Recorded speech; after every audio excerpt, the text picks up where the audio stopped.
What's going on, football fans? It's me, J.R. Clark, back again with another Pound for Pound ATL.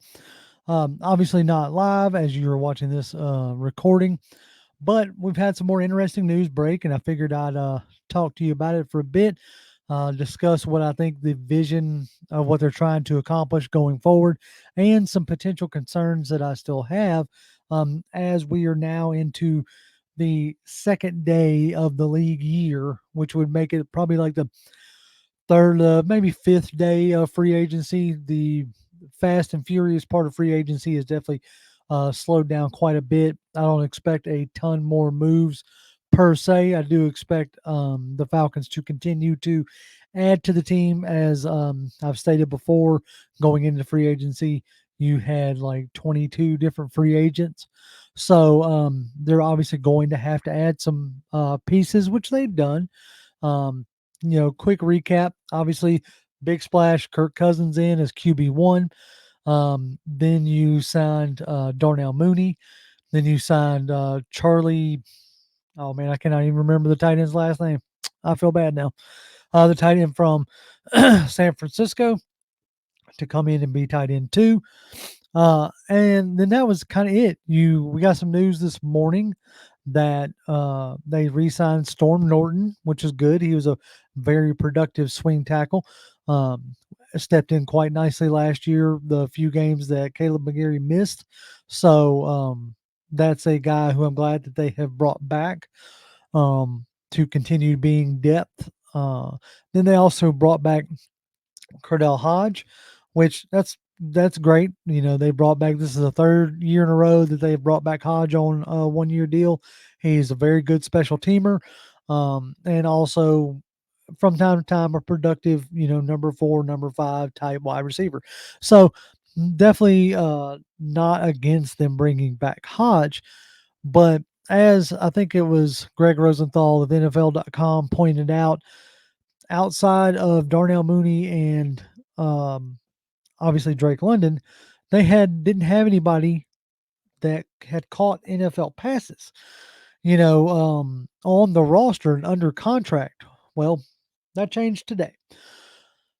First thing, we got the news that the Falcons were entertaining the idea of trading Desmond Ridder. Now, I made a snarky comment on Twitter about that trade, saying, "Oh well, they're trying to recoup some draft capital that they're probably going to lose due to Kirk Cousins' comments about talking with the lead trainer, which would classify as tampering during the um, legal." Tampering period. They're not supposed to have contact with the players. They're allowed to talk to agents. So if somebody on staff was actually talking to Kirk Cousins, that could be an issue. Now, who knows? The NFL is investigating us and the Eagles, but there's no telling like what's going to transpire. If anything, I would imagine a fine and maybe a loss of a late round draft pick. Hopefully, it's just a fine, or well, hopefully it's just nothing at all, and they move on and don't make a big deal about it. But we'll see. So during the midst of all that, popped up with rumors that they were trading Desmond Ridder, right? And I thought to myself, I'm like, okay, what are you going to get for him? You know, what you're going to get is, low round draft picks, maybe at most. And let's see. Yep, here we go. What they ended up getting though is an interesting player.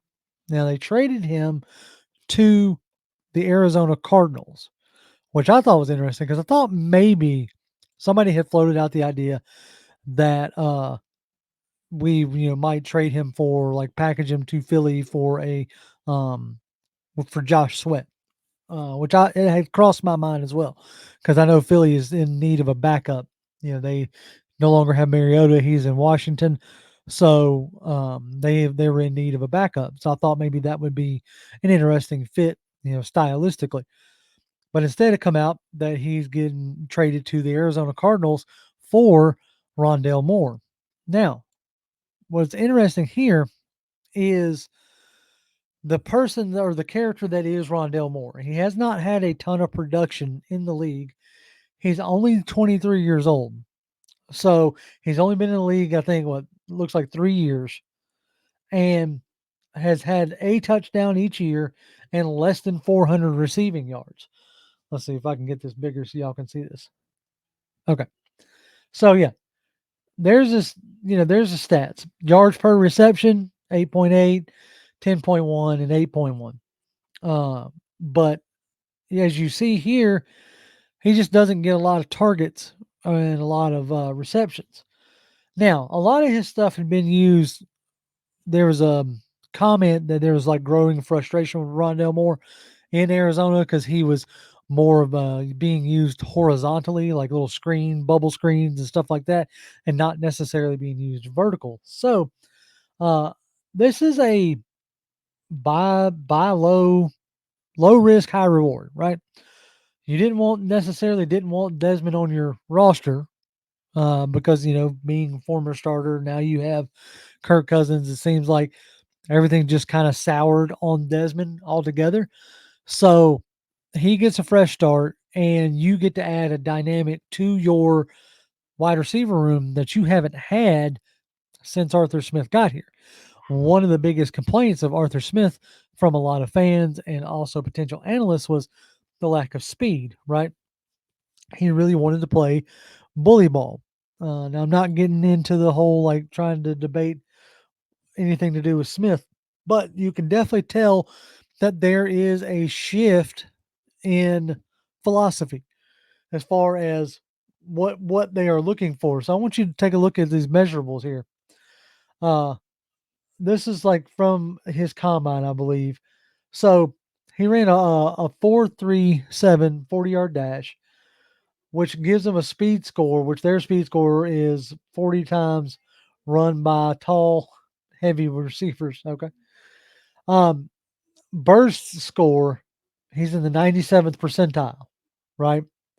Evenly weights, and then sums of players' vertical jump and broad jump.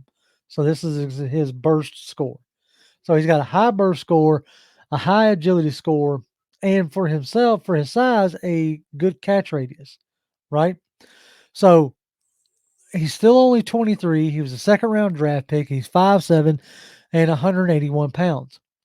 I really believe that this guy could give us like that vertical speed element, right?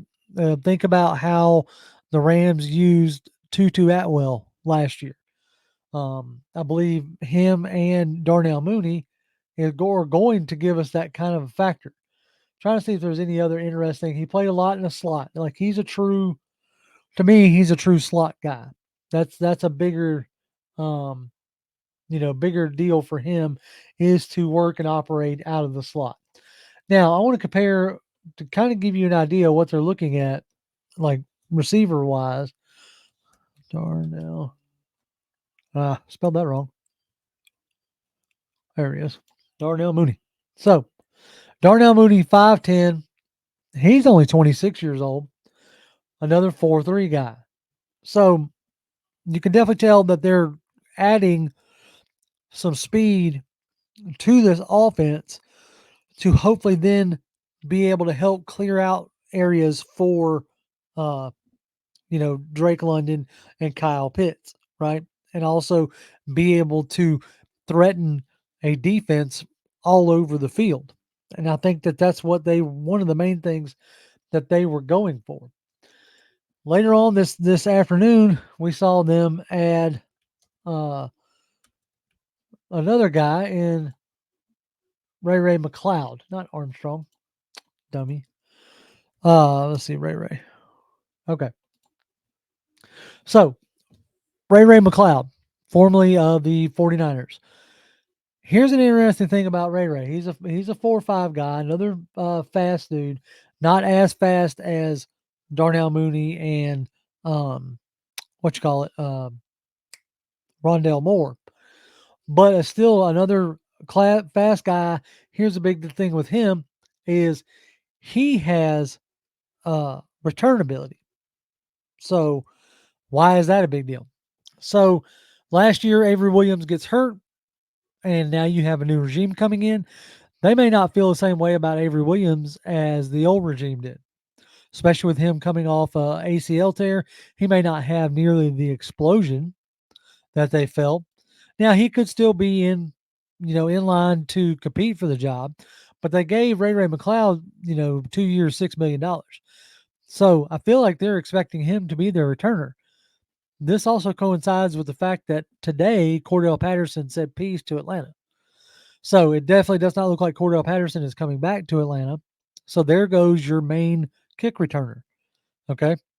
So if they didn't have any plans for Cordell Patterson, now you bring in one day, you bring in three different wide receivers. Because whether Ray McLeod's a returner or not, he's a wide receiver by trade. So that in one day, you have remade your wide receiver room and now has a major injection of speed, which I find to be encouraging in that aspect. Because we said as soon as Zach Robinson got hired that we were going to probably live in 11 personnel more. I actually think we're going to be more towards the 12 personnel. Yes, you're going to live in 11, but it's not going to be to the extent that the Rams did. The Rams were 90% 11 personnel, which is head and shoulders above the rest of the league. I don't think you're going to be there per se because you do have Kyle Pitts.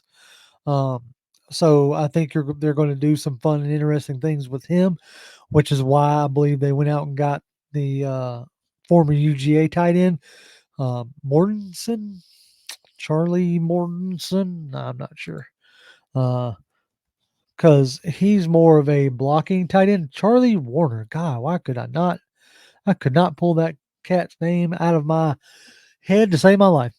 So Charlie Warner, uh, who is 26 years old, 6'5", 240, more of your blocking tight end, right? Uh, that which I fully expect them to play that H-back role, the tight end in line, do free up Pitts to not necessarily be blocking as much. Okay. But anyway, back to the wide receiver room. There was like I said, a major injection of speed, and I feel like that's indicative of what they are going to try to do schematically with the motions, with the um, jet motions and orbit motions and the short shifts into motions, those kind of things. Get guys on the move and, be able to clear out with the type of passer that Kirk Cousins is. He doesn't throw down the field often, but like at a very high clip, but when he does, he's very accurate. So I think they're going to take enough deep shots to truly clear out the underneath and middle for Drake London and for Kyle Pitts, which those guys are what Arthur wanted them to be, which was yards after catch, yards after catch, yards after contact. Those guys are those kind of guys, but last year especially they didn't have enough speed to clear out for him, and you didn't have a guy who could accurately hit the deep shots that were there and that were open at times. So defenses didn't have to respect that. You got a guy who can do that now, and you got guys who profile in a way that are more used to that Kurt's more used to throwing to, like Darnell Mooney, height, weight, speed, and all that jazz is very similar to Jordan Addison. Now, everybody's like, oh, well, he's not Addison. You don't know that. Like the past few years, he hasn't had very good, accurate QB play, but he did put up uh, before DJ Moore got there. He did put up, 1,000-yard season. So who knows? But that's what I got for you today. Some of the concerns. That's what I got for you as far as the wide receiver room. Some of the concerns that I still have, as we are now 3 or 4 days into free agency, is we haven't necessarily attacked the defense yet, like at all. Um, Not with any outside free agent help.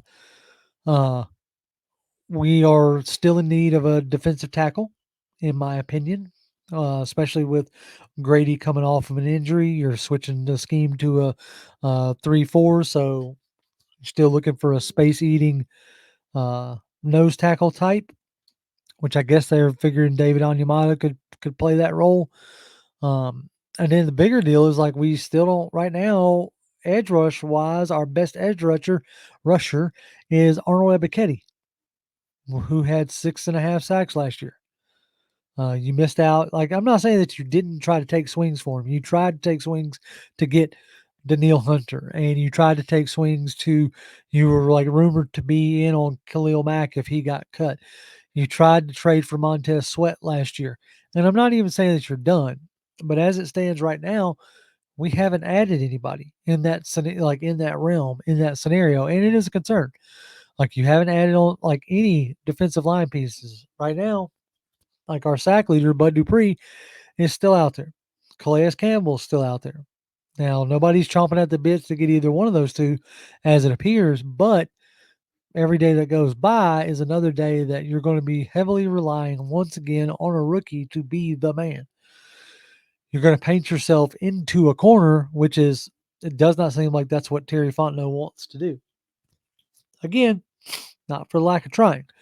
Reportedly, we had an offer out there for Daniil Hunter, but he decided to go to Houston instead. So that's something I want to keep an eye on. Safety is something I want to keep an eye on. There's still a fair amount of decent safeties out there on the market. Same thing with cornerbacks. We definitely need another corner with Jeff Okuda leaving. Right now, you have D. Alford and Clark Phillips and Mike Hughes as your other corners. Now, I don't know if they feel like they're going to be able to coach those guys up, but I really would hope that we get a corner, a safety, and an edge before we get to the draft. That way, we have all options on the table. So that's what I'm continuously looking for. And so, yeah, now that's what I have for you. I appreciate y'all joining me today to kind of go over some of the latest moves and what I still think the Falcons need to do before we get to the end of next month and before we start drafting folks. As always, y'all can follow me on Twitter. I'm at Grimm1128, GRIMM1128. And you can follow Jonathan at Jonathan M. Holder. He says, come by, say hi. And we'll be back live on Tuesday to recap and talk about any other moves the Falcons have made. As always, Falcons fans, rise up.